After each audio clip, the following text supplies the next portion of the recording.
నమస్కారం రైతు సోదరులకు శుభోదయం నేలతల్లి కార్యక్రమానికి స్వాగతం వ్యవసాయానికి సంబంధించిన అంశాలతో పాటు రైతులకు ఉపయోగపడే భూ సమస్యల పరిష్కారంపై ప్రత్యేక అవగాహన కార్యక్రమాలను నిర్వహిస్తోంది అందులో భాగంగా గత వారం ఎపిసోడ్లో భూభారతి చట్టంపై అందరికీ అర్థమయ్యే కొన్ని ప్రధాన అంశాల గురించి మాట్లాడుకున్నాం దానికి అనుబంధంగా ఈ రోజు భూభారతిలో మరిన్ని అంశాలపై భూచట్ట న్యాయ నిపుణులు సునీల్ కుమార్ గారి విశ్లేషణను చూద్దాం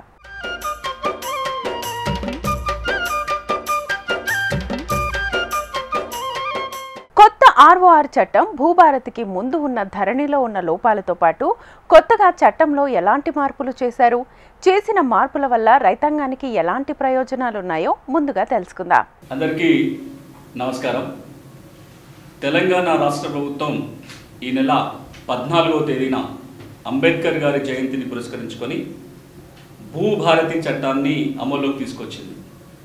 తెలంగాణ రాష్ట్రంలో భూమి ఉన్న ప్రతి వ్యక్తికి ఉపయోగపడే చట్టం, ప్రతి వ్యక్తికి అవసరం పడే చట్టం ఈ భూభారతి చట్టం.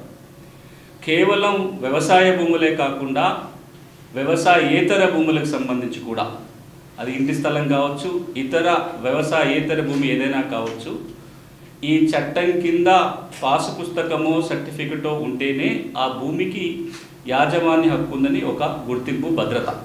అంత కీలకమైన చట్టం.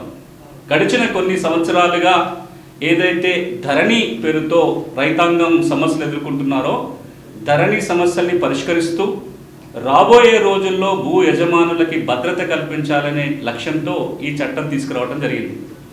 ఈ చట్టం అమలు ఆరంభమైంది. రాష్ట్ర వ్యాప్తంగా ఈ చట్టంపై అవగాహన సదస్సులు నిర్వహించాలని ప్రభుత్వం నిర్ణయం తీసుకొని ప్రతి జిల్లాలో జిల్లా కలెక్టర్ ఆధ్వర్యంలో మండల స్థాయిలో అవగాహన సదస్సులు జరుగుతున్నాయి. దానికి తోడుగా 4 మండలాలలో ప్రభుత్వం తనంతరగా గ్రామాలకు వెళ్ళి భూ సమస్యలు ఎట్లా పరిష్కరించవచ్చో ఒక పైలట్ కార్యక్రమం జరుగుతుంది రెవెన్యూ సదస్సుల పేరుతోటి. వచ్చే నెలలో జిల్లాకు ఒక మండలం చొప్పున 33 మండలాలలో రెవెన్యూ సదస్సులు నిర్వహించి భూ సమస్యల పరిష్కారానికి కృషి చేయాలని ప్రభుత్వం నిర్ణయం తీసుకుంది. జూన్ 2వ తారీఖు నుంచి ఆగస్టు 15వ తారీఖు వరకు రాష్ట్రంలో ఉన్న అన్ని రెవెన్యూ గ్రామాలలో దాదాపుగా 12,000 రెవెన్యూ గ్రామాలు ఉన్నాయి. ఈ అన్ని గ్రామాలలో కూడా రెవెన్యూ సదస్సులు నిర్వహించి భూమి సమస్యల్ని పరిష్కారం చేయాలనేది ప్రభుత్వ లక్ష్యం. ఇదొక కీలకమైన చట్టం. కానీ ఈ చట్టం సమర్థవంతంగా అమలు జరగాలి, ఈ చట్టం ద్వారా రైతాంగానికి ఉన్న భూమి సమస్యలు తీరాలి అంటే కనుక ఈ చట్టం అందరికీ తెలియాలి. ఈ చట్టం అమలు చేసే యంత్రాంగానికి పూర్తి అవగాహన ఈ చట్టం మీద ఉండాలి. అందుకోసమే ఈ భూభారతి చట్టాన్ని వివరించడం కోసం సవివరంగా ఈ చట్టంలో ఏముంది, ఏ సమస్యకి ఎక్కడ పరిష్కారం ఉంది, రెవెన్యూ యంత్రాంగం ఏం చేయాలి, రైతులు ఏం చేయాలి, ఇది పూర్తిగా అందరికీ తెలియజేయాలనే ఉద్దేశంతో ఈరోజు మనం ఈ ప్రజెంటేషన్ నిర్వహించడం జరుగుతుంది.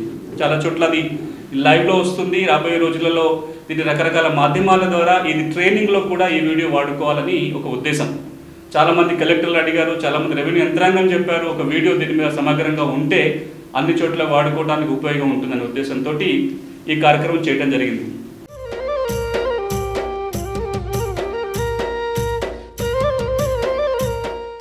తెలంగాణ భూభారతి భూమి హక్కుల రికార్డుల చట్టం 2025. ఈ చట్టం తయారీకి, ఈ చట్టం రావడానికి ప్రధాన కారకులు గౌరవ ముఖ్యమంత్రి గారు. డిసెంబర్ గత సంవత్సరం అధికారులకు రాగానే ధరణి సమస్యల పరిష్కారానికి ఒక కమిటీ ఏర్పాటు చేశారు. ఆ కమిటీలో నేను కూడా ఒక సభ్యుడిగా ఉన్నా, ధరణి కమిటీ పేరుతోటి. కొన్ని నెలల పాటు శ్రమించి తెలంగాణ రాష్ట్రంలో భూ సమస్యల పరిష్కారానికి ఏం చేస్తే బాగుంటుందని కొన్ని సూచనలు ప్రభుత్వానికి చేయడం జరిగింది. అందులో ప్రధానమైనది ధరణి రికార్డుకి కీలకమైన మూలమైన ఏదైతే 2020 హక్కుల రికార్డుల చట్టం ఉందో ఆ చట్టాన్ని మార్చాలని ఒక సిఫార్సు మేరకు చట్టం తయారు చేయటం, దాని నమూనా ప్రజల ముందు ఉంచటం, ప్రజల అభిప్రాయాలు తీసుకున్న తర్వాత అసెంబ్లీలో ఉంచటం, అసెంబ్లీ ఆమోదం తర్వాత 3 నెలల పాటు శ్రమించి రూల్స్ కూడా తీసుకురావటం జరిగింది. ఈ మొత్తం ప్రక్రియలో గౌరవ ముఖ్యమంత్రి గారు, రెవెన్యూ మంత్రి గారు, CCLA ప్రిన్సిపల్ సెక్రటరీ వారి ఆఫీసు, అదేవిధంగా లా సెక్రటరీ వాళ్ళ ఆఫీసు, CMO అధికారులు చాలా కీలకంగా పనిచేశారు. వాళ్ళందరికీ కూడా తెలంగాణ సమాజం తరపున ధన్యవాదాలు తెలుపుతూ ఇప్పుడు మనం ఈ చట్టంలో ఏముందో చర్చించుకునే ప్రయత్నం చేద్దాం. ఈ చట్టం లోతుకు వెళ్లే ముందు 2 అంశాలు తెలియాలి. సమస్య ఏంటి, ఏ సమస్యని పరిష్కరించడానికి ఈ చట్టం వస్తుంది, ఈ చట్టం యొక్క ప్రాధాన్యత ఈ రెండు వివరించే ప్రయత్నం చేస్తాం. ముందు చట్టం ఎందుకు వస్తుందో ఒకసారి ఆలోచన చేస్తే మీకు అందరికీ తెలిసిందే, తెలంగాణ రాష్ట్రంలో భూమి రికార్డులు సరిగ్గా లేవని చెప్పి రికార్డుల ప్రక్షాళన కార్యక్రమం 2017లో అప్పటి ప్రభుత్వం చేపట్టింది. ఆ ప్రక్షాళన చేసిన భూమి రికార్డులని ధరణి పేరుతోటి ఒక వెబ్సైట్లో ఉంచడం జరిగింది, ఒక చట్టం చేయడం జరిగింది. ఈ చట్టము ఈ వెబ్సైట్ వచ్చిన తర్వాత కొంత లక్షల మంది రైతులకి తమకు పాస్ పుస్తకం వచ్చింది కానీ పుస్తకంలో చాలా తప్పులు ఉన్నాయనే కంప్లైంట్లు వచ్చినాయి. విస్తీర్ణం తగ్గిందని, సర్వే నెంబర్ తప్పు పడిందని, పట్టా భూమి ప్రభుత్వ భూమి అని పడిందని, అసైన్మెంట్ పట్టా ఇంకేదోగా మారిపోయిందని దాదాపుగా 21 లక్షల మంది ధరణిలో సమస్యలు ఉన్నాయని దరఖాస్తు పెట్టుకున్నారు. ఈ సమస్యల పరిష్కారం చేయండి అని చెప్పి.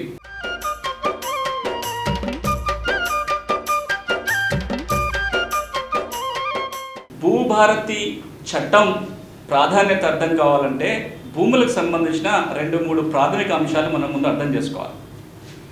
భూమి ఉంటే ఆ భూమికి మనమే యజమాని అని నిరూపించుకోవడానికి ఏం కాగితాలు కావాలి, ఆ కాగితాలలో భూభారతి చట్టం కింద ఇచ్చే పాస్బుక్ యొక్క ప్రాధాన్యత ఏంటి అనేది ముందు వివరించిన తర్వాత నేను చట్టం విషయాలకు వెళ్తాను.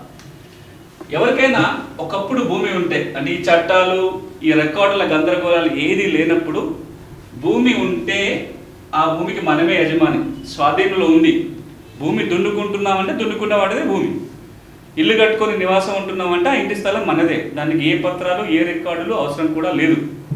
ఎప్పుడైతే మనిషి స్థిర నివాసం ఏర్పాటు చేసుకొని ఒక చోట సాగు చేయటం మొదలుపెట్టాడో అప్పుడే భూమి హక్కుల అవసరం ఏర్పడింది. అప్పటి నుంచి ఓ 200 ఏళ్ల క్రితం వరకు కూడా భూమి ఉండి స్వాధీనంలో ఉంది అంటే ఏ రికార్డుతో అవసరం లేకుండా ఆ భూమి నాదే అని చెప్పుకునే అవకాశం ఉండేది. ఆ తర్వాత భూమి ఉంటే సరిపోదు, దానికి సంబంధించిన పత్రాలు ఉండాలి అని చెప్పి మనకు రూల్ పెట్టుకున్నాం. ఏ పత్రాలు ఉండేటివి? ఆ భూమి మనది అని చెప్పాలంటే ఒకప్పుడు పన్ను రసీదు ఉండేది. పన్ను రసీదు ఉంది అంటే భూమి మీద హక్కు ఉన్నట్టే. ఈరోజు కూడా పాత పన్ను రసీదు చూపించి ఇగో ఇదే పట్టా అన్నట్టుగా మనం మాట్లాడతాం. పన్ను రసీదు జేబులో ఉంది అంటే, భూమి శిస్తు కట్టిన రసీదు జేబులో ఉంది అంటే పట్టా జేబులో ఉన్నట్టుగానే భావించాల్సి వచ్చేది, అంత పవర్ఫుల్.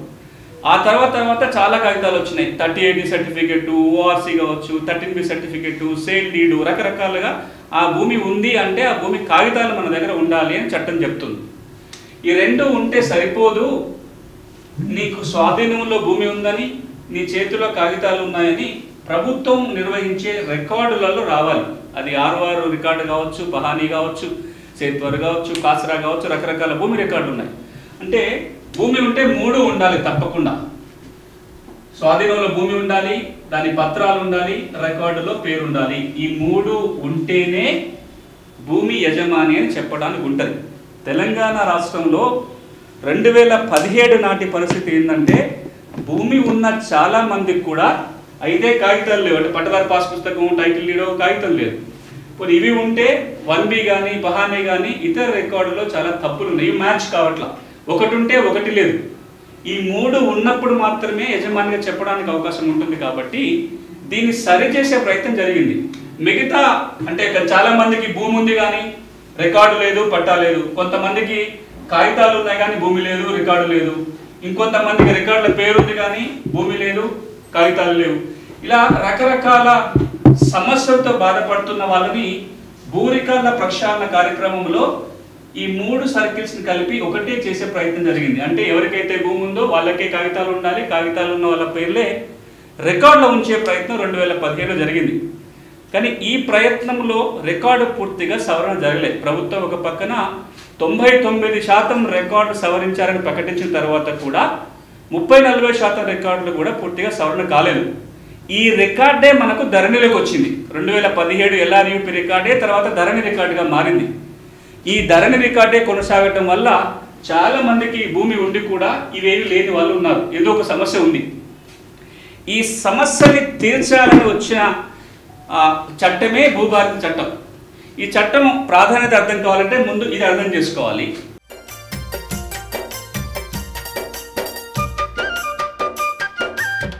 భూభారతిలో కొన్ని కీలక అంశాలతో పాటు అసలు భూమి రికార్డులకు సంబంధించిన కీలక పత్రాల గురించి మాట్లాడుకుందాం. భూమిపై ఉండే హక్కులకు సంబంధించిన వివరాలపై సునీల్ కుమార్ గారు చెప్పే మరిన్ని వివరాలను తెలుసుకుందాం. రకరకాల కాగితాలు ఉన్నాయి, రకరకాల రికార్డులు ఉన్నాయి. మనకు తెలంగాణలో 2 రకాల భూమి రికార్డులే ఉంటాయి. ఒకటి భూమి పన్ను వసూలు చేయడం కోసం ఎప్పుడో 70-80 ఏళ్ల కింద తయారు చేసుకున్న రికార్డు. భూమిని కొలిసి ఒక పటం తయారు చేశారు, అదే నక్ష, గ్రామ పటం, గ్రామ నక్ష లేదా నక్ష. ఈ గ్రామ నక్షలన్నీ సర్వే నెంబర్ల వారిగా విడగొట్టుకొని ప్రతి నెంబర్కి కొలతలతో ఒక పుస్తకం ఉంటుంది. దాన్ని మనం ఎఫ్ఎంబి అని లేదా టిప్పన్ అంటాం. తెలంగాణ ప్రాంతంలో టిప్పన్ అని పేరు దానికి. ఈ భూమికి ఎవరి దగ్గర ఎంత పన్ను వసూలు చేయాలో తయారు చేసుకున్న రికార్డు సేత్వాలు. ఆ భూమి ఎవరి దగ్గర ఎంత పన్ను వసూలు చేయాలో రికార్డులో ఉంటుంది. అవి ప్రామాణికమైన రికార్డు. ఈ రికార్డుల ఆధారంగా ఎవరి దగ్గర ఎంత పన్ను వసూలు చేయాలో ప్రతి సంవత్సరం గ్రామ స్థాయిలో గ్రామ రెవెన్యూ అధికారి కొన్ని రిజిస్టర్లు రాసేవారు. అవి ఒకప్పుడు 44 ఉండేటివి, తర్వాత 11గా మారినాయి. అందులో కీలకమైన రికార్డు పహాని. ఈ 2 రికార్డులు తప్ప ఇక వేరే రికార్డు లేవు. కానీ బ్రిటిష్ పరిపాలనకు చెప్పింది ఏంటంటే ఈ రికార్డులు కాదు, ఏటేటా ఎవరు యజమాని మారినా వెంటనే రికార్డులకు వచ్చే విధంగా ఒక హక్కుల రికార్డు గ్రామాల వారిగా ఉండాలని సూచన మేరకు నిజాం పరిపాలకులు 1936లో ఒక 6వ చట్టాన్ని చేశారు, హక్కుల రికార్డుల చట్టాన్ని. ఆ చట్టము హైదరాబాద్ రాష్ట్రంగా ఉన్నప్పుడు మరొకసారి మారింది. 1948లో మరొకసారి కొత్త హక్కుల రికార్డు చట్టం వచ్చింది. ఆ చట్టం కిందనే రికార్డుగా పరిగణించబడుతున్నది కీలక రికార్డు ఖాసరా పహాని. ఖాసరా పహాని 48 6వ చట్టం కింద హక్కుల రికార్డుగా ప్రకటించబడ్డది. ఆ తర్వాత ఉమ్మడి రాష్ట్రంలో 1971లో ఒక 6వ చట్టం వచ్చింది. దాని నియమాలు 89లో వచ్చి 1989 నుంచి ఆ చట్టం అమలవుతూ వచ్చింది. 2020లో కొత్త 6వ చట్టం వచ్చేంత వరకు కూడా 71లో ఉన్న 6వ చట్టం కొనసాగుతూ వచ్చింది. ఆ చట్టం కింద ఇచ్చినవే 2 పుస్తకాలు, పీబీబీ టీడీ, పట్టాదారు పాస్ పుస్తకము మరియు టైటిల్ లీడ్, 1B రిజిస్టర్ దాని కింద రికార్డు. 2020లో 1B రికార్డు స్థానంలో ధరణి వచ్చింది, 2 పుస్తకాల స్థానంలో 1 పుస్తకం వచ్చింది. ఇప్పుడు 2020లో ఉన్న హక్కుల రికార్డు చట్టాన్ని మారుస్తూ 2025 హక్కుల రికార్డు చట్టం వచ్చింది ఏప్రిల్ 14వ తేదీ నుంచి. దీన్నే తెలంగాణ భూభారతి భూమి హక్కుల రికార్డుల చట్టం 25 అని చెప్తున్నా. ఈ చట్టం కింద భూభారతినే హక్కుల రికార్డుగా పరిగణించబడుతుంది.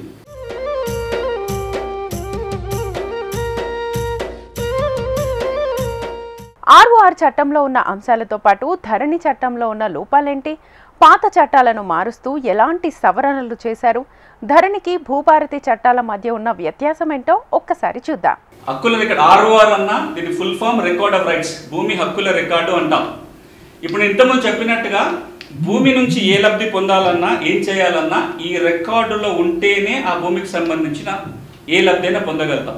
నేను మొదట్లో చెప్పినప్పుడు అసలు ఏ రికార్డు లేకుండా ఏం కాకుండే ఒక 200 ఏళ్ల కింద. ఇప్పుడు ఈ రికార్డులో ఉంటేనే మనం భూమిని ఏమైనా చేసుకోగలిగేది.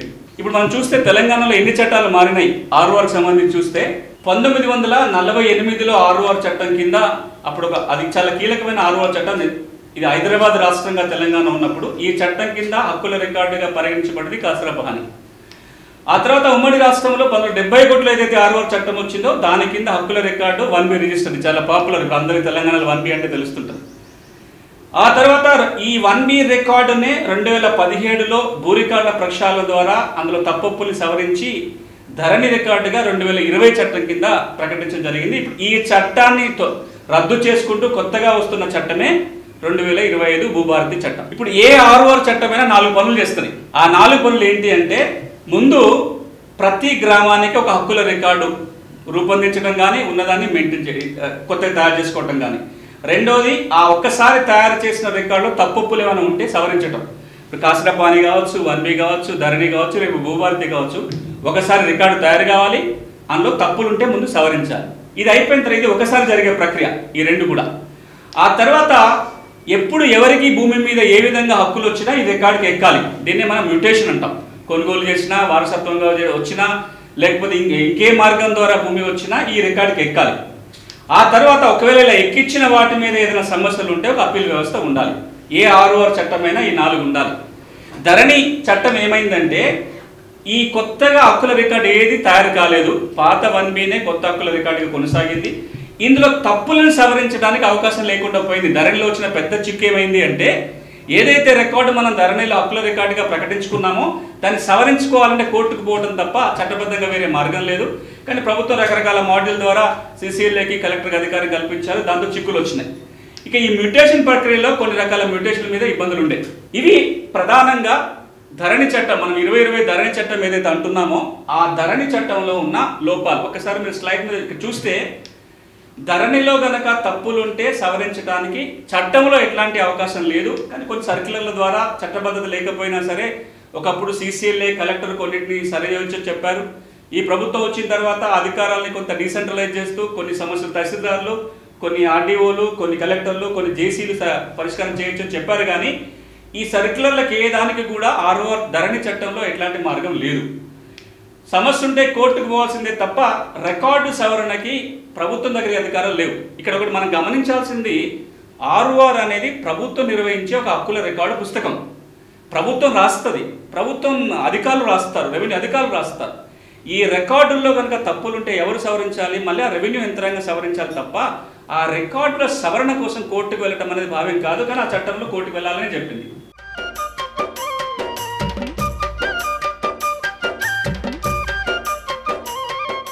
భూమి వారసత్వంగానో లేదా కోర్టు డిగ్రీ ద్వారానో కొనుగోలు చేస్తే అప్పుడు రికార్డులకు ఎక్కించడానికి ధరణిలో అవకాశం ఉంది. కానీ ఎవరికన్నా ఇనాం భూములకు వారసు వచ్చింది, ధరణికి ఎక్కియాలి, లేదా పీటీలకు 3080 వచ్చింది, లేదా అసైన్మెంట్ భూమి పేదోడు కొనుక్కున్నాడు, ఈ పేదోడు కొనుక్కున్న భూమిని అప్పుడు కలెక్టర్ క్రమబద్ధీకరించారు.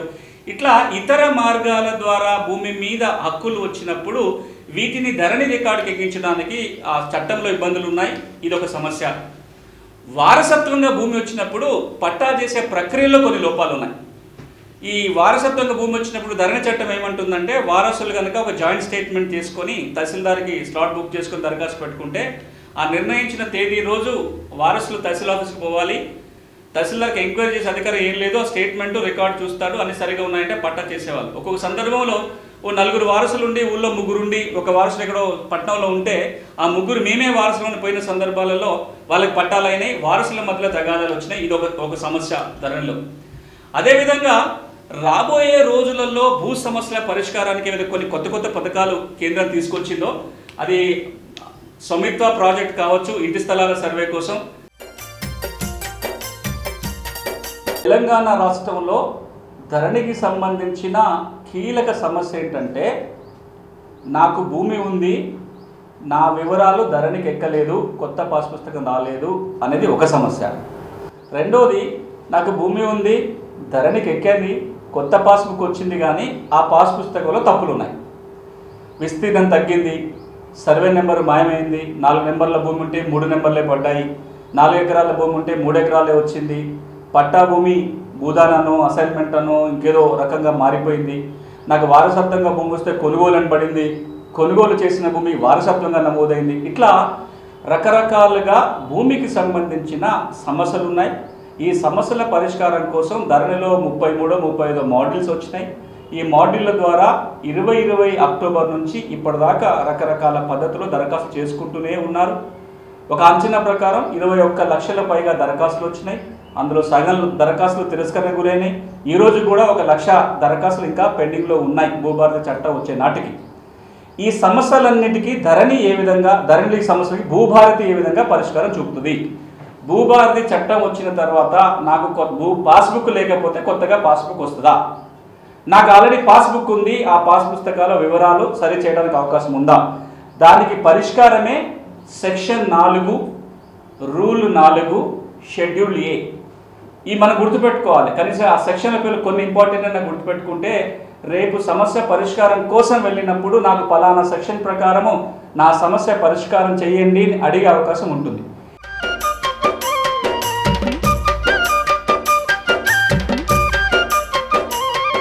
భూమి హక్కులు ఉండి కూడా రికార్డులో లేని రైతులు తమ హక్కుల రికార్డుకి ఎలా నమోదు చేయించుకోవాలి? సెక్షన్ 4 స్కెడ్యూల్లో భాగంగా తప్పుల సవరణకు ఎవరికి దరఖాస్తు చేసుకోవాలి? ఇందుకు సంబంధించి నిర్ణయం తీసుకునే అధికారం ఎవరికి ఉంటుందో ఇప్పుడు తెలుసుకుందాం. ఏం చెప్తుంది భూభారతి చట్టం? సెక్షన్ 4 అందులో సబ్ సెక్షన్ 5, 6 అదేవిధంగా రూల్ 4 షెడ్యూల్ A. ఏం చెప్తుంది ఈ చట్టం అంటే, ఎవరైనా భూ యజమాని తనకి పాస్ పుస్తకం రాకపోయినా లేదా వచ్చి తప్పులున్నా సెక్షన్ 4 సబ్సెక్షన్ 5, సెక్షన్ 4 సబ్సెక్షన్ 6 ప్రకారము దరఖాస్తు పెట్టుకోవాలి. ఏ విధంగా పెట్టాలి? భూభారతి పోర్టల్లో ఒక దరఖాస్తు నమూనా ఉంటుంది. ఈ నమూనా ద్వారా దరఖాస్తు పెట్టుకోవాలి సంబంధిత అధికారులకి. ఒకసారి దరఖాస్తు పెట్టుకున్నప్పుడు ఆ దరఖాస్తు పెట్టుకోవడానికి భూభారతిలో ఒక ఫార్మాట్ ఉంటుంది. ఈ ఫార్మాట్ నింపాలి. దాంతో పాటుగా ఆ భూమి మనది అని చెప్పే ఆధారం ఏదన్నా అంటే పాత పాస్ పుస్తకము, అది ఇంతకు ముందు వచ్చిన తోక పుస్తకం కావచ్చు, 71 చట్టం కింద 2 పుస్తకాలు కావచ్చు, ధరణి కింద వచ్చిన పాస్ పుస్తకం కావచ్చు, పహానీ నకళ్ళు కావచ్చు, లేదా ఏదైనా రిజిస్టర్ దస్తావేజులు కావచ్చు, ఆ భూమి మనది అని చెప్పే సాక్ష్యాధారాలను కూడా ఈ దరఖాస్తుతో పెడితే ఈ విధంగా వచ్చిన దరఖాస్తులని కొన్ని రకాల సమస్యలు ఆర్డీఓకి, మరికొన్ని రకాల సమస్యలని జిల్లా కలెక్టర్ పరిష్కారం చేయాలని చెప్తుంది రూల్ 4. ఇంతకుముందు ఏముండే ఈ మాడ్యూల్ ద్వారా కొన్ని సమస్యలు తహసీల్దారు, కొన్ని ఆర్డీఓ, కొన్ని కలెక్టరు, కొన్ని సీసీఎల్, ఇన్ని అంచెలలో రకరకాల మాడ్యూల్స్ ద్వారా ఉన్నన్ని కూడా అన్ని మాడ్యూళ్ళు ఈ రోజున ఒక మాడ్యూల్గా మారిపోయింది. అదే ROR correction module. Survey number ఎక్కించాలా, ఈ వాటిని బట్టి కొన్ని ఆర్డీఓలకు వెళ్తాయి, మరికొన్ని జిల్లా కలెక్టర్కి వెళ్తాయి. దరఖాస్తు పెట్టుకున్న 60 రోజుల్లోగా నోటీస్ ఇచ్చి విచారణ చేసి హక్కులున్న మాట వాస్తవ నిర్ధారణ అయితే రికార్డుని సవరించడం కానీ లేదా కొత్తగా పాస్ పుస్తకాలు జారీ చేయటం కానీ ఈ చట్టం కింద చేయడానికి అవకాశం ఉంది. మరొకసారి ఇది చాలా కీలకమైన సెక్షన్. ఈ రోజున తెలంగాణ రైతాంగం ఎదుర్కొంటున్న ధరణి సమస్యలన్నిటికీ కూడా ఈ సెక్షన్ కింద మనం పరిష్కారం చూసుకోవచ్చు. మరొకసారి సెక్షన్ నెంబర్ కూడా చెప్తాను. Section 4 subsection 5, section 4 subsection 6. 5 దేనికి అంటే రికార్డుల తప్పుల సవరణకు సంబంధించి, సబ్సెక్షన్ 6 దేని గురించి అంటే కొత్తగా భూమి రికార్డులో ఎక్కించుకోవడం గురించి. దీనికి సంబంధించిన విధి విధానాలు మొన్న తీసుకొచ్చిన భూభారతి రూల్స్లోని రూల్ 4 కింద ఉంటుంది. ఈ షెడ్యూల్ ఏలో ఏముంటుందంటే ఏ అంశాలు ఆర్డీఓకి అధికారాలు ఉన్నాయి, ఏ అంశాల మీద కలెక్టర్కి అధికారాలు ఉన్నాయి అనేది ఈ షెడ్యూల్ ఏ రూల్స్కి అనుబంధంగా ఉన్న షెడ్యూల్లో ఉంటుంది. ఈ విధంగా మనం దరఖాస్తు చేసుకుంటే పరిష్కారం అవుతుంది. ఇప్పుడు ఒక అనుమానం రావచ్చు, మళ్ళీ ఆన్లైన్లో దరఖాస్తు పెట్టుకోవాలంటున్నారు, మళ్ళీ ఒక 1000 రూపాయలు ఫీజు కట్టాలని చట్టం చెప్తుంది. ఇది మరి అందరికీ సాధ్యం కాదు కదా, మళ్ళీ మాడ్యూల్లో గందరగోళాలు ఉంటాయి, మళ్ళీ ధరణి ఆపరేటర్ దగ్గరకు, మళ్ళీ ఇప్పుడు కంప్యూటర్ ఆపరేటర్ దగ్గరకు వెళ్ళాలా, ఈ సేవలో పెట్టాలా, ఈ అనుమానాలన్నీ ఉంటాయి.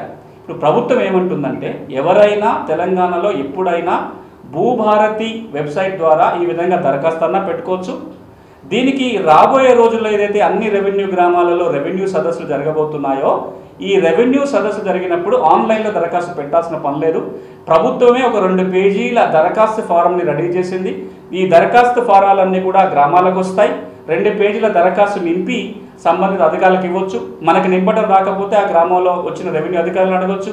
ఎవరైనా చదువుకున్న వాళ్ళు అది నింపితే రెవెన్యూ అధికారులు ఆ దరఖాస్తును పరిశీలించి రెవెన్యూ సదస్సులోనే సమస్యల పరిష్కారం చేయాల్సి ఉంటుంది.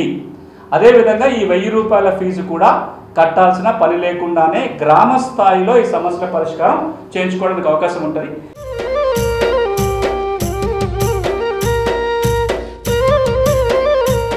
ఇప్పటిదాకా రికార్డులో తప్పులుంటే ఎట్లా సవరణ అనేది, రాబోయే రోజుల్లో భూమి వస్తే, భూమి మీద హక్కు వస్తే రికార్డులు ఎట్లా ఎక్కించుకోవాలి, పాస్బుక్ ఎట్లా తెచ్చుకోవాలి, భూమి మీద హక్కులు వస్తే పాస్ పుస్తకం ఎట్లా పొందాలనేది 3 కీలకమైన సెక్షన్స్ ఈ చట్టంలో ఉన్నాయి. Section 5, section 7, section 8.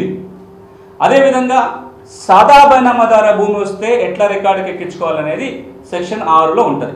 ఇప్పుడు మనం ఈ 4 కీలకమైన భూభారతి చట్టంలోని సెక్షన్స్ తెలుసుకునే ప్రయత్నం చేద్దాం. ఇక్కడ మీకు కనపడుతున్నది సెక్షన్ 5.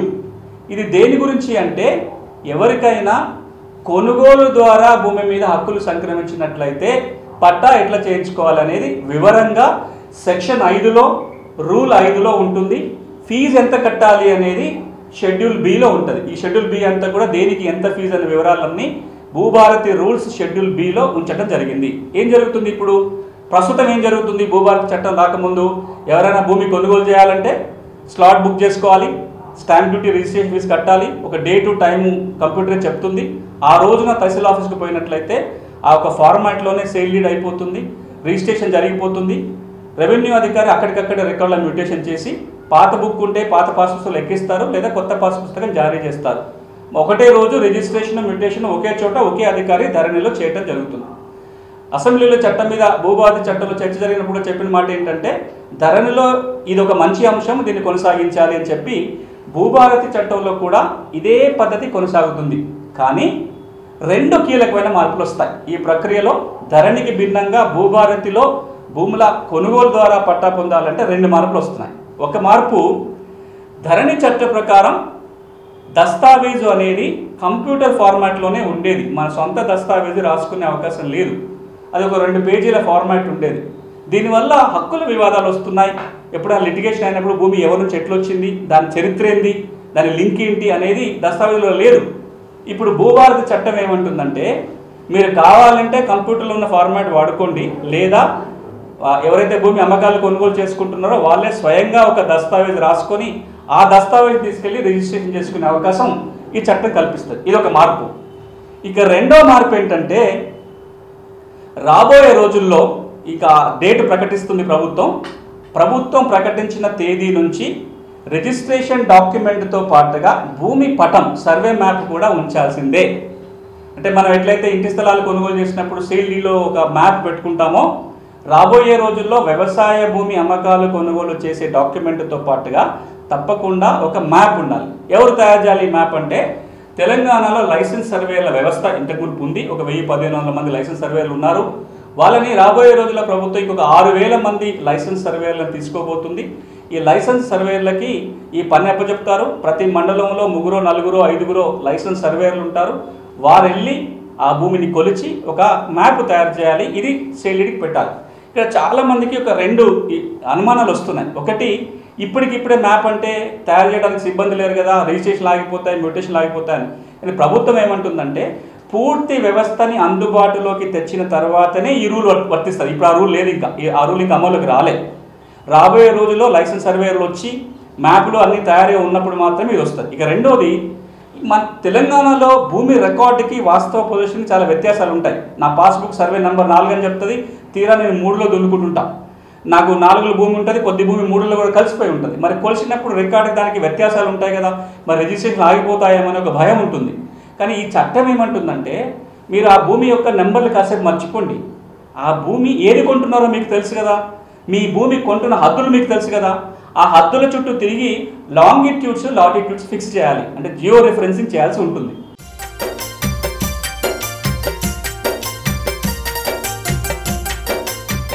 వ్యవసాయ భూముల రిజిస్ట్రేషన్ మరియు మ్యూటేషన్లో భాగంగా సెక్షన్ 5 ఏం చెబుతుంది? వారసత్వంగా వచ్చిన భూములకు మ్యూటేషన్ ఎలా?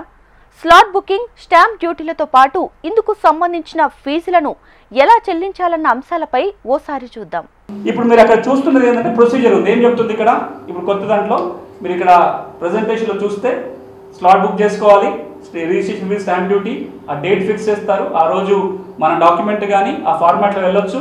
దాంతోపాటు పాస్బుక్ కాపీ ఉండాలి, భూమి పట్టము ప్రభుత్వం నిర్ణయించిన తేదీ నుంచి. ఇవి రికార్డులు మ్యాచ్ అయినట్లయితే రిజిస్ట్రేషన్ జరిగిపోతుంది. చట్టాల ఉల్లంఘన జరగలేదు, నిషేధ జాబితాల భూమి లేదు, ఈ భూమి అమ్మకాలు కొనుగోలు ఏ చట్టానికి ఉల్లంఘించలేదని నిర్ధారణ అయితే రిజిస్ట్రేషన్ జరుగుతుంది. వెంటనే భూభారత రికార్డులో నమోదు చేసి కొత్త పాస్ పుస్తకాలు జారీ చేస్తారు. ఇక మీకు చివరిలో ఉన్నది ఇది చాలా కీలక అంశం కూడా, ఇది 3వ కీలకమైన అంశం.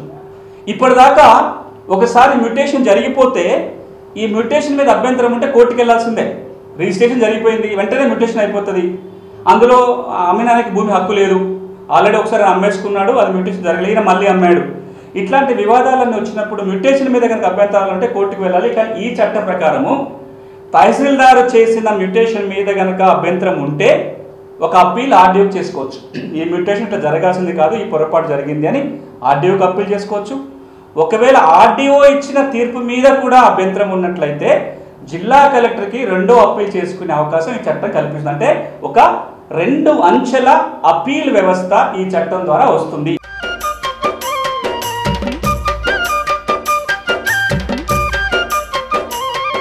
వారసత్వంగా భూమి మీద హక్కులు వస్తే ఇట్లా, పట్టదారు చనిపోయాడు, వారసులకి పట్టా మార్పిడి జరగాలి. పట్టదారు చనిపోతూ వీలునామా రాశాడు, వీలునామా ఉంది, వీలునామా అమలు జరగాలి. దీనికి ప్రక్రియ ఏంటి? ఇప్పుడు ధరణి ఉన్నప్పుడు ఏం జరిగేది అంటే, ఎవరికైనా వీలునామా ద్వారా కానీ వీలునామా లేకుండా పట్టదారు చనిపోయాక వారసత్వంగా భూమి వస్తే వారసులందరూ కలిసి ఒక జాయింట్ స్టేట్మెంట్ రాసుకొని ఎవరికెంత వాటా వాళ్ళే ఒక స్టేట్మెంట్లో రికార్డ్ చేసి సంతకాలు పెట్టుకొని ఈ స్టేట్మెంట్ ఆధారంగా మ్యూటేషన్ కోసం దరఖాస్తు పెట్టాలి. ఎకరానికి 2500 రూపాయలు మ్యూటేషన్ ఫీజు కట్టి స్లాట్ బుక్ చేసుకొని ఆ రోజున తహసీల్ కార్యాలయానికి వెళ్తే ధరణిలో ఉన్న రికార్డుకి వీళ్ళు అడుగుతున్న వాటికి మ్యాచ్ అయినట్లయితే అప్పటికప్పుడు రికార్డులో మ్యూటేషన్ చేసి ఎవరైతే వారసులు ఉన్నారో వాళ్ళకి పాత పాస్బుక్ ఉంటే అందులో ఎంట్రీ చేయటం కానీ కొత్త పాస్ పుస్తకం కానీ జారీ అయ్యేది. ఇది ప్రక్రియ. దీంట్లో ఒక ప్రధాన లోపం ఏంటంటే మ్యూటేషన్ చేసేటప్పుడు వారసులు వీరేనా, ఇంకెవరన్నా వారసులు ఉన్నారా, మరీ ముఖ్యంగా వాళ్ళ వాటాల విషయంలో ఏమైనా వివాదాలు ఉన్నాయా, పంపకాలలో అన్నీ సమగ్రంగా ఉన్నాయా అనే విచారణ చేసే అధికారం ఎక్కడా తహసీల్దార్కు లేదు. స్టేట్మెంట్ ఏది ఉంటే దాని ఆధారంగా చేయాలి. రాష్ట్ర వ్యాప్తంగా వచ్చిన ఒక సమస్య ఏంటంటే ఇంతకుముందు అన్నట్టుగా 3-4 వారసులు ఉండి అలా ఒకరో ఇద్దరు పోయి జాయింట్ స్టేట్మెంట్ రాసుకొని పోయినా కానీ వాళ్ళకి పట్టా మార్పు జరిగిన సందర్భాలు ఉన్నాయి. దీన్ని దృష్టిలో పెట్టుకొని ఇప్పుడు భూభారతి చట్టం ఏమంటుందంటే కీలకమైన మార్పులు వచ్చినాయి. ఈ విషయంలో వారసత్వంగా కానీ వీలునామా ద్వారా కానీ వ్యవసాయ భూమి మీద హక్కులు వచ్చినట్లయితే వాటికి మ్యూటేషన్ చేయించుకోవడానికి పాస్బుక్ పొందే ప్రక్రియ ఇప్పుడు కొంత భిన్నంగా ఉంటుంది భూభారతి చట్టంలో. ఈ చట్ట ప్రకారం వీలునామా ద్వారా వస్తే వీలునామా కాపీ, లేదంటే వీలునామా లేని సందర్భంలో వారసులు ఎవరైతే ఉన్నారో వారు మళ్ళీ ఒక జాయింట్ స్టేట్మెంట్ రాసుకోవాలి. దీన్ని భూభారతిలో ఉన్న ఒక ఫార్మాట్ మేరకు దరఖాస్తు పెట్టుకోవాలి తహసీల్దార్కి మ్యూటేషన్ చేయండి అని. ఎకరానికి 2500 మ్యూటేషన్ ఫీజు కట్టి స్లాట్ బుక్ చేసుకోవాలి. ఇక్కడ వరకు ప్రక్రియ అదే ఉంటుంది. ఆ తర్వాత ఒకసారి దరఖాస్తు రాగానే తహసీల్దారు తప్పకుండా వారసులందరికీ నోటీసులు జారీ చేయాలి. వారసులకి, రెవెన్యూ రికార్డులో ఇంకెవరైనా పేరు రాస్తుంటే ఆ భూములకు సంబంధించి వాళ్ళకి, ఈ భూమి మీద ఎఫెక్టెడ్ పార్టీస్ ఎవరైనా ఉన్నారంటే వాళ్ళందరికీ కూడా నోటీసులు జారీ చేయాలి. నోటీసులు ముట్టిన వారం రోజుల తర్వాత విచారణ చేయాలి. వారసులు వీళ్ళైనా, ఏమైనా వివాదం ఉందా, వారసత్వ భూముల మధ్య వివాదం ఉందా విచారణ చేసి ఒక ఉత్తర్వులు ఇవ్వాల్సి ఉంటుంది తహసీల్దార్. ఈ విచారణ ఉత్తర్వులు ఇవ్వటం కూడా నోటీసులు జారీ అయిన 30 రోజుల్లోగా ఈ ప్రక్రియ అంతా పూర్తి చేయాలి. 30 రోజులు విచారణ చేసి వారసులు ఎవరో తేలిన తర్వాత వాళ్ళ పేరుతో ఉత్తర్వులు ఇచ్చి రికార్డులో మార్పులు చేయాలి, కొత్త పాస్బుక్ జారీ చేయాలి. ఇప్పుడు ఒక అనుమానం రావచ్చు, 30 రోజుల్లో చేయకపోతే, దరఖాస్తు పెట్టుకున్న 30 రోజులలో పరిష్కారం కాకపోతే చట్టం ఏమంటుందంటే 30 రోజుల్లోగా కనుక తహసీల్దార్ మ్యూటేషన్ చేయనట్లయితే 31వ రోజు కంప్యూటరే ఆటోమేటిక్ మ్యూటేషన్ చేస్తుంది. అందులో రికార్డులో మన దరఖాస్తులో ఉన్న వివరాల మేరకు వారసుల పేరు మీద రికార్డులో మారిపోతుంది, కొత్త పాస్బుక్ జారీ అవుతుంది. అంటే తహసీల్దారు నెలల తరబడి తన దరఖాస్తు పెట్టుకోకుండా ఇది ఒక వెసులుబాటు. దాంతోపాటుగా ఏ మండలంలో ఆటోమేటిక్ ఎక్కువ జరిగితే డిపార్ట్మెంటల్ రివ్యూ ఉంటుంది, ఎందుకు జరుగుతుందో చర్యలు తీసుకునే అవకాశం ఉంటుంది. ఇక్కడ నేను ఇంత మునుపు రిజిస్ట్రేషన్ విషయం చెప్పినట్టుగానే రాబోయే రోజులలో మ్యూటేషన్ దరఖాస్తుతో పాటుగా సర్వే మ్యాప్ కూడా ఉంచాల్సి ఉంటుంది. దాని గురించి ఇంతకుముందు వివరంగా మాట్లాడాను. ఎట్లయితే రిజిస్ట్రేషన్కి పోయినప్పుడు సర్వే మ్యాప్ ఉంచాలో ప్రభుత్వం నిర్ణయించిన తేదీ నుంచి భూముల వారసత్వంగా వచ్చిన భూములకి కూడా మ్యూటేషన్కి వెళ్ళినప్పుడు సర్వే మ్యాప్ తప్పనిసరి.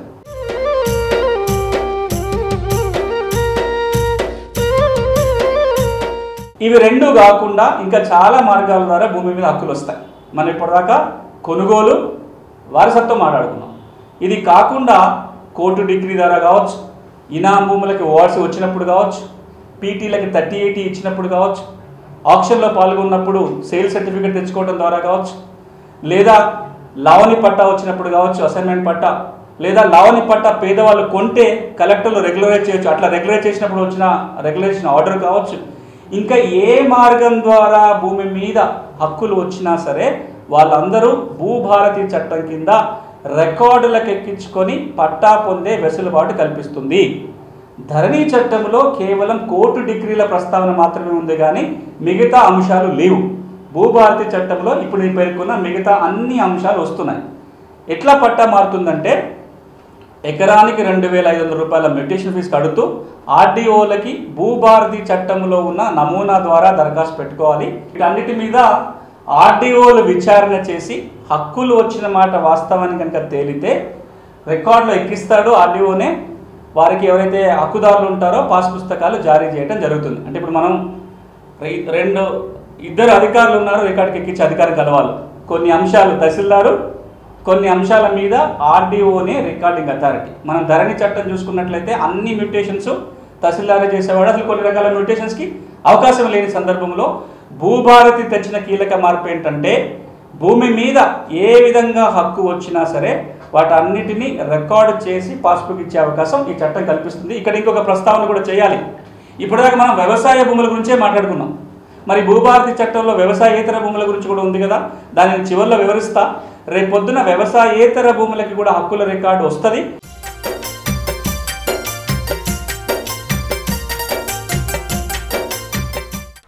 సాదా బైనామాల ద్వారా భూముల కొనుగోలు చేసిన రైతుల రిజిస్ట్రేషన్లు ఏళ్ల తరబడి పెండింగ్లో ఉన్నాయి. క్రమబద్ధీకరణ కోసం సన్న చిన్నకారు రైతులు పెట్టుకున్న దరఖాస్తులను ఎలా పూర్తి చేయబోతున్నారు? సెక్షన్ 6లో భాగంగా వీటి నియమ నిబంధనలు ఎలా ఉంటాయి? వీటితో పాటు మ్యూటేషన్ ప్రక్రియపై మరింత వివరంగా తెలుసుకుందాం. కీలక అంశం సాదా బైనామా దరఖాస్తులు ఏమవుతాయి, ఇప్పుడు మళ్ళీ మేము సాదా బైనామాకి దరఖాస్తు పెట్టుకోవచ్చా, ఇవి రెండే అంశాల గురించి ఇప్పుడు మనం మాట్లాడదాం. సాదా బైనామా సమస్య ఏంటి? 1989 వరకు కూడా తెలంగాణ ప్రాంతంలో ఎవరైనా వ్యవసాయ భూమిని రిజిస్ట్రేషన్ ద్వారా కొనవచ్చు, లేదా రిజిస్ట్రేషన్ కాకుండా కొనుగోలు చేసినా సరే ప్రతి సంవత్సరం జమాబందీ జరిగినప్పుడు రెవెన్యూ అధికారి తహసీల్దారు ఆ పట్టా మార్పిడి చేసి కొనుక్కున్న వాళ్ళకి పట్టా ఇచ్చే అవకాశం ఉండే. ఎప్పుడైతే 1971 చట్టం 1989 నుంచి అమలు రావడం మొదలుపెట్టిందో ఆ చట్టం ఏమన్నదంటే కొనుగోలు ద్వారా మీకు భూమి వస్తే మీ దగ్గర రిజిస్టర్డ్ దస్తావేజు ఉంటేనే పాస్బుక్ ఇస్తామని చెప్పి 71 చట్టం చెప్పింది.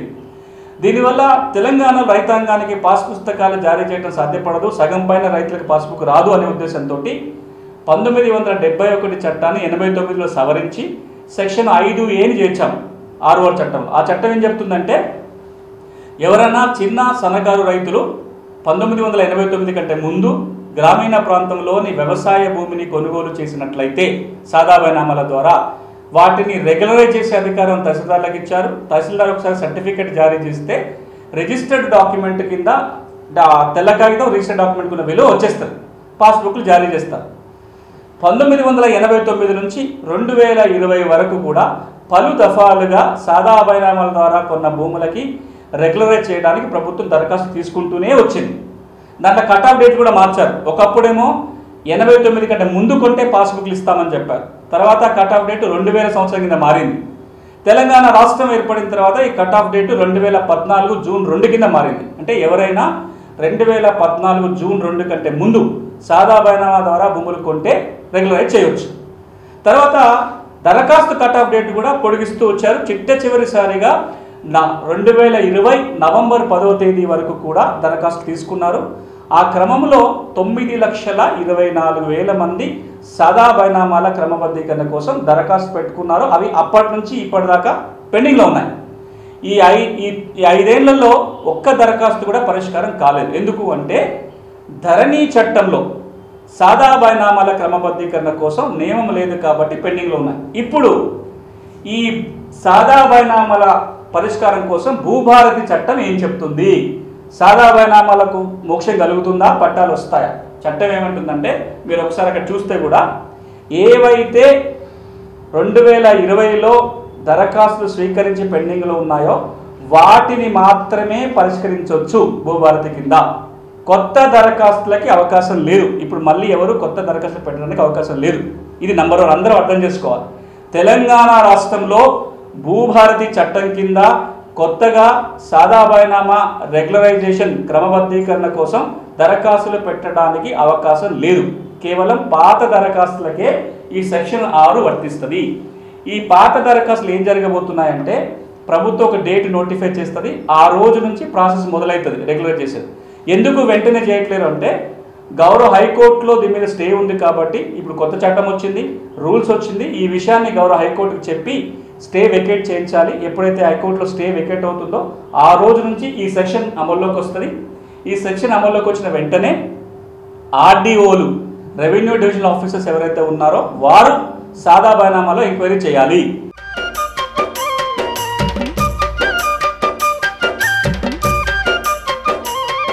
పట్టాదారు పాస్ పుస్తకాలు ఇది తెలంగాణలో అతి కీలకమైన సమస్య.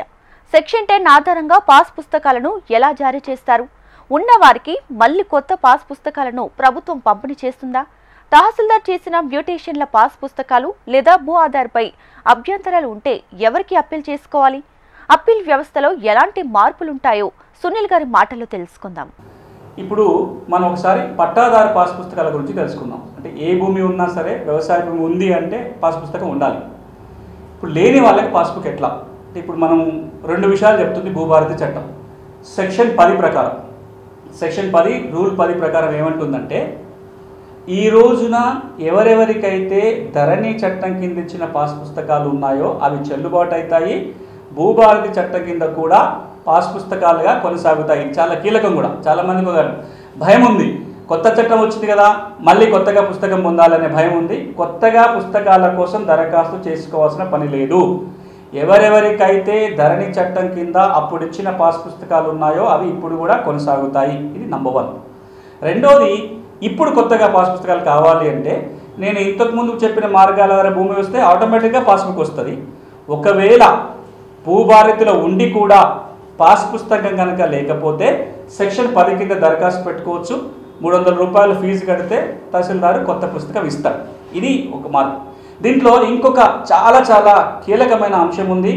తెలంగాణలో ఉన్న ప్రతి వ్యవసాయ భూమి యజమాని తెలుసుకోవాల్సింది ఏంటంటే, ఇప్పుడు మీ పట్టాదారు పాస్ పుస్తకంలో భూమి వివరాలు ఉన్నాయి తప్ప భూమి పటం లేదు. ఇప్పుడు మీ పాత పుస్తకంలో మీకు భూమి పటం కనుక కావాలి అంటే పటం తెచ్చుకునే మార్గం చెప్తుంది సెక్షన్ 10. ఎట్లా తెచ్చుకోవాలి పటం అంటే, లైసెన్స్ సర్వేల వ్యవస్థ వచ్చిన తర్వాత ఏ భూ యజమాని అయినా తనంతట తానుగా పటం కావాలి అంటే లైసెన్స్ సర్వేర్ ద్వారా ముందు భూమిని సర్వే చేయించుకోవాలి. ఆ మ్యాప్ ద్వారా తహసీల్దార్కి దరఖాస్తు పెట్టుకుంటే మండల సర్వేరు దాన్ని వ్యాలిడేట్ చేసి మీ పట్టాదారు పాస్ పుస్తకంలో కూడా పటాన్ని ముద్రించడానికి ఈ చట్టం అవకాశం కల్పిస్తుంది. అంటే రాబోయే రోజుల్లో తెలంగాణలో పాస్ పుస్తకంలో పటం రాబోతుంది ఈ సెక్షన్ 10 ద్వారా.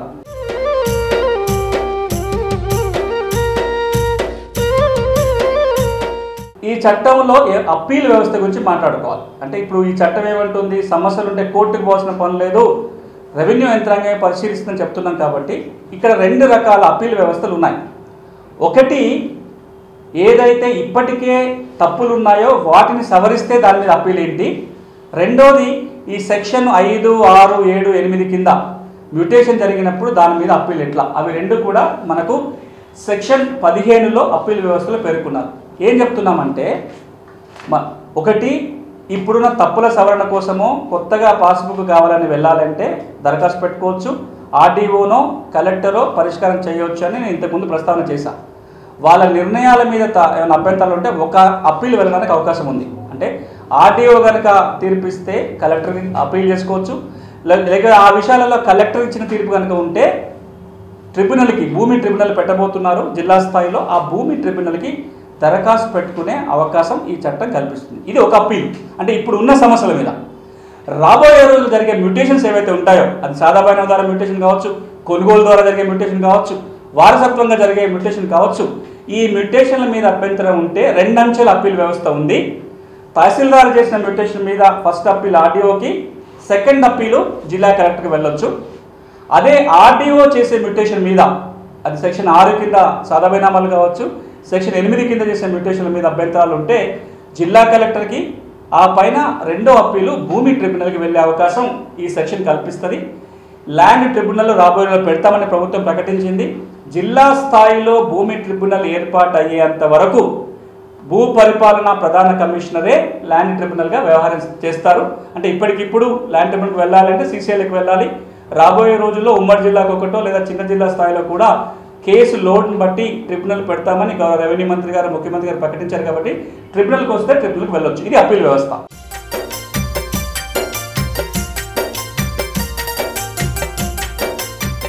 భూ సమస్యల పరిష్కారంలో భాగంగా పేదలకు న్యాయ సహాయం, సలహాలు అవసరమవుతాయి. ఇందుకు భూభారతి చట్టం ప్రకారం ఎలాంటి న్యాయ సేవలను రైతులు పొందొచ్చు, భూదార్ కార్డు ప్రయోజనాలేంటి, గ్రామీణ ప్రాంతాల్లో ఉన్న ఇంటి స్థలాలకు హక్కుల రికార్డులు ఎలా రూపొందించనున్నారో తెలుసుకుందాం. ఇది మరొక కీలకమైన సెక్షన్ భూభారతిలో, సెక్షన్ 16 రివిజన్ అధికారం. ఇది 2 అంశాలను పేర్కొంటుంది. ఇది అన్ని రకాల భూములకు వర్తించదు. ఈ సెక్షన్ యొక్క ప్రధాన ఉద్దేశం ఏంటంటే, ఇక్కడ కింద ఆర్డీఓనో కలెక్టరో ఇచ్చిన తీర్పుల మీద రివిజన్ చేయటం కాదు. ఒకప్పుడు 1971 చట్టం కింద ఆర్డీఓ తీర్పులు ఇస్తే రివిజన్ అధికారం జాయింట్ కలెక్టర్కి ఉండేది. ఎప్పుడైనా తీర్పులు సరిదిద్దే అవకాశం ఉండేది. ఇప్పుడు మనం ఆ రివిజన్ గురించి మాట్లాడట్లా.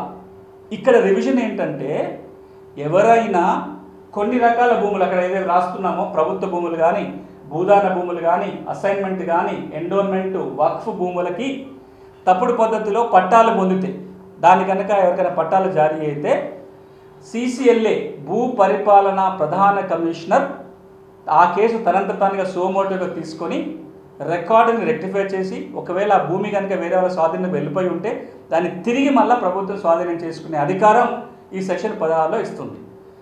సీసీఎల్ తరంత తాను తీసుకోవచ్చు. అన్నిటికంటే కీలకం ఏంటంటే ఎవరైనా సరే కంప్లైంట్ చేసే అవకాశం ఈ సెక్షన్ 16 ఇస్తుంది.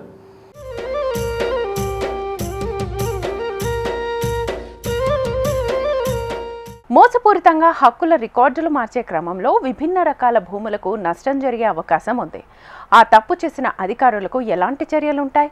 యాజమాన్య హక్కుల నిర్ధారణ కోసం సివిల్ కోర్టుల పాత్ర ఎలాంటిది అన్న విషయాలను తెలుసుకుందాం. ఈ చట్టం కింద ఎవరైనా రెవెన్యూ అధికారులు తప్పుడు పద్ధతిలో రికార్డుని ట్యాంపర్ చేసినా, ఫ్రాడులెంట్గా ఉత్తర్వులు ఇచ్చినా, లేదా ప్రభుత్వ భూములకి తప్పుడు పద్ధతులు వేరే పట్టాలు చేసినా తప్పు చేసిన అధికారుల మీద సెక్షన్ 19, సెక్షన్ 20 ప్రకారం చర్యలు తీసుకోవచ్చు. ఒక పక్కన ఈ చట్టం ఏమంటుందంటే ఎవరైనా సదుద్దేశంతో తీసుకున్న నిర్ణయాల మీద క్రిమినల్ కేసులు పెట్టరు, కానీ ఫ్రాడులెంట్గా ఏదైనా యాక్షన్ తీసుకున్నట్లయితే, తప్పుడు పద్ధతిలో మోసపూరితంగా కనుక రికార్డుల మార్పు జరిగినట్లయితే అలాంటి అధికారుల మీద చర్యలు తీసుకోవడానికి, ఆ విధంగా మారిన భూమిని మళ్ళీ రికార్డులు సవరించడానికి, భూమిని తిరిగి స్వాధీనం చేసుకోవడానికి సెక్షన్ 19, 20 అవకాశం ఇస్తుంది.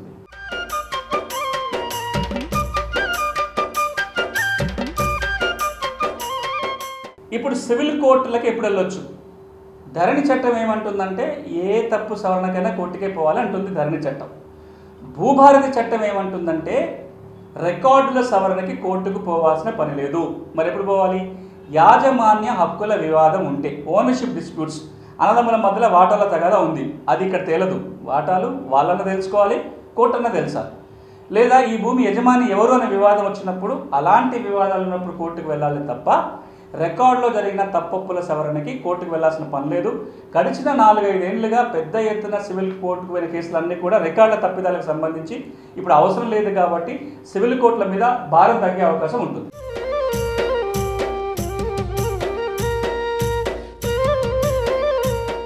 చట్టం ఉంది, పేదలకి కోర్టుకి వెళ్ళలేని పరిస్థితి ఉంటే భూభారతి చట్టం అప్పీల్ చేసుకోమంటుంది. నేను అప్పీల్ చేసుకునే పరిస్థితి లేదు, నా 1000 రూపాయల ఫీజు కూడా కట్టుకోలేను, నేను లాయర్ని పెట్టుకోలేను.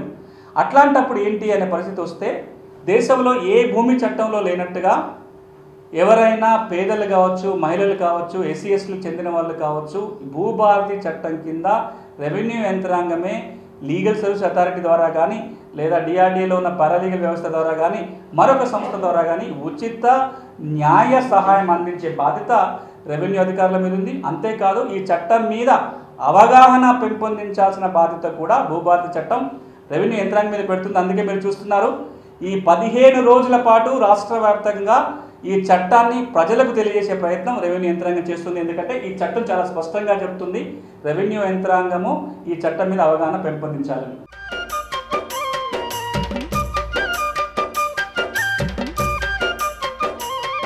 ఇక 2 కీలక అంశాలు రాబోయే రోజుల్లో వచ్చేటివి. భూధార కార్డు రాబోతుంది. ప్రతి కమతానికి ఒక ప్రత్యేక గుర్తింపు సంఖ్య, దాన్ని యుఎల్ పిన్ లేదా భూ ఆధార్ అంటాము. ప్రతి భూ యజమానికి ఒక ప్రత్యేకమైన కార్డు, మనకు ఆధార్ కార్డు మనుషులకు ఉన్నట్టుగానే భూ యజమానికి ఆ భూమికి భూధార కార్డు ఇస్తారు. ఎట్లా జరుగుతుంది అంటే ప్రతి కమతానికి ఒక గుర్తింపు సంఖ్య వస్తుంది, ప్రతి యజమానికి పూర్తి వివరాలతో కూడిన భూధార కార్డు, అది కూడా temporary Bhudhaar card, permanent Bhudhaar card అని 2 ప్రస్తావనలు ఉన్నాయి. ఇప్పటికిప్పుడు రికార్డులు సరిచూసి అన్ని రికార్డులు బాగానే ఉంటే టెంపరీ భూధార కార్డు వస్తుంది. భూముల సర్వే జరిగినప్పుడు పర్మనెంట్ భూధార కార్డు ఇవ్వడం జరుగుతుంది. దీని ప్రాధాన్యత చెప్పడానికి ఒక ఎగ్జాంపుల్, ఎవరైనా మనం ఎక్కడ కొత్త ప్రాంతానికి పోవాలన్నప్పుడు, ఒక ప్లేస్కి పోవాలన్నప్పుడు మనం ఫోన్ తీసుకొని గూగుల్ మ్యాప్లో ప్లేస్ కొడితే దాని అడ్రస్ చూపిస్తుంది, ఎవరిని అడగకుండా మనం అక్కడికి వెళ్ళగలుగుతాం. కానీ మన ఊళ్ళో మన పలానా సర్వే నెంబర్ 6 ఎక్కడ అంటే గుర్తుపట్టలేని పరిస్థితి. ఇక 6 గుర్తుపట్టాలంటే మండల సర్వేర్ ఒక చోట చూపిస్తాడు, జిల్లా సర్వేర్ ఇంకో చోట చూపిస్తాడు, యజమాని ఒక చోట అంటాడు, పక్క గెట్టానే ఇంకో చోట చూపిస్తాడు. ఎందుకంటే మనకు దానికి అక్షాంశాలు రేఖాంశాలు ఫిక్స్ అయ్యి లేదు కాబట్టి. ఈ భూధార కనుక వస్తే భూముల గెట్టు తగాదాలు పోతాయి. భూమిని మనంతట మనమే గుర్తించడానికి, ఆ భూమి హద్దుల్ని మన ఫోన్ ద్వారా మనమే గుర్తుపట్టేంత సులభం కాబోతుంది.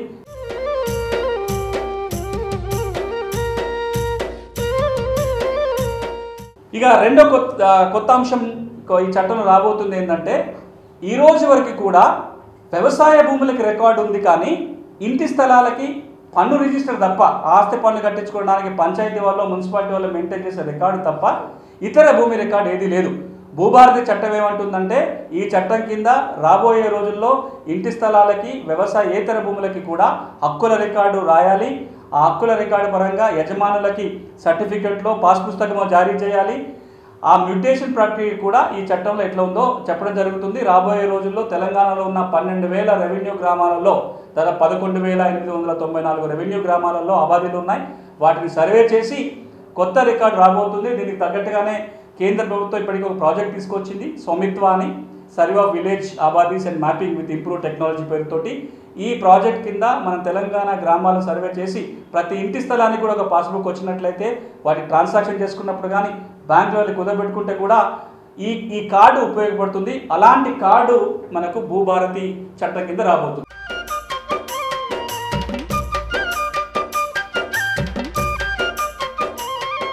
ఇది మరొక ప్రత్యేక అంశం. మీకు అందరికీ తెలిసిందే 2016-17 వరకు భూ రికార్డుల ప్రక్షాళన జరిగేంత వరకు కూడా RR1Bతో పాటుగా గ్రామ స్థాయిలో భూమి రికార్డులు ఉండేవి. అందులో 11 రికార్డులో కొన్ని కీలకమైన రికార్డ్స్ ఎప్పటికప్పుడు మెయింటైన్ చేసేవాళ్ళు. అందులో అతి కీలకమైన రికార్డు అడంగల్ పహాని లేదా విలేజ్ అకౌంట్ నంబర్ 3.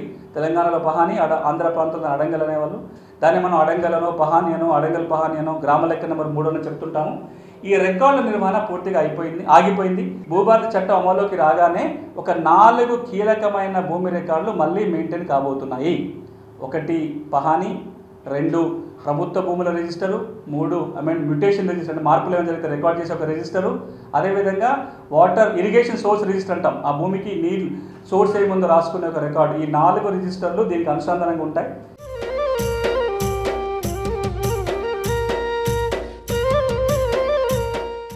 మొట్టమొదటిది, ఇప్పటికే ధరణిలో వివరాలు ఉండి పాస్ పుస్తకాలు ఉన్నవాళ్ళు మళ్ళీ భయపడాల్సిన పని లేదు. కొత్త చట్టం కింద అది రికార్డు కొనసాగుతుంది. పాస్ పుస్తకాలు కూడా ఈ చట్టం కింద చెల్లుబాటు అవుతాయి. నంబర్ 1. 2, ఈ చట్టం రాష్ట్రం అంతటా అమల్లోకి వచ్చింది. ఎవరైనా సరే ఆన్లైన్లో దరఖాస్తు పెట్టుకోవచ్చు. కానీ రాబోయే రోజులలో ప్రభుత్వమే రెవెన్యూ సదస్సులు నిర్వహించి గ్రామాలలోనే మాన్యువల్గా దరఖాస్తు తీసుకొని వాటి ద్వారా వచ్చిన సమాచారం ఆధారంగా గ్రామ స్థాయిలోనే రెవెన్యూ అధికారులు వెళ్ళి పరిష్కారం చేయబోతున్నారు. దాని షెడ్యూల్ ఏంటంటే ఈ నెలలో 4 మండలాలు, వచ్చే నెల మే నెలలో 33 మండలాలు, జిల్లాకు ఒక మండలం చొప్పున, జూన్ 2వ తారీఖు నుంచి ఆగస్టు 15వ తారీఖు వరకు రాష్ట్ర వ్యాప్తంగా అన్ని గ్రామాలలో ఇలాంటి రెవెన్యూ సదస్సులు పెట్టి ప్రభుత్వమే భూ సమస్యల పరిష్కారం చేయబోతుంది. మ్యాప్, సర్వే మ్యాప్ అనేది రిజిస్ట్రేషన్కి మ్యూటేషన్ మ్యాప్ అనేది ఇప్పుడే అమల్లోకి రాలేదు. రాబోయే రోజులలో అమల్లోకి వస్తుంది. ఇంకా తేదీ ప్రకటించలేదు. సాదా బైనామాలు కోర్టు స్టే వెకేట్ చేసిన తర్వాత మాత్రమే రెగ్యులేషన్ చేయడానికి అవకాశం ఉంటుంది. ఇంటి స్థలాల సర్వే ఇంకా దానికి తేదీ ప్రకటించలేదు. ప్రభుత్వం నిర్దేశించిన తేదీ తర్వాత మాత్రమే ఇది అమల్లోకి వస్తుంది.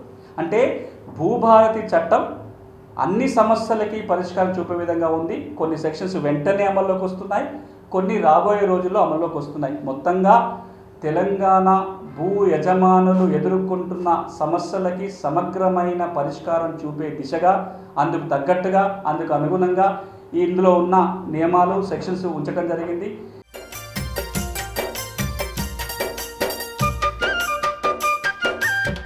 ఈరోజు ప్రసారమైన భూమి సునీల్ గారి భూభారతి ప్రజెంటేషన్తో పాటు మరిన్ని భూ సమస్యలపై సమాచారం కోసం HMTV అగ్రి యూట్యూబ్ ఛానల్ని సబ్స్క్రైబ్ చేసుకోండి. ఇది ఇవాల్టి నేల తల్లి కార్యక్రమం. నమస్తే.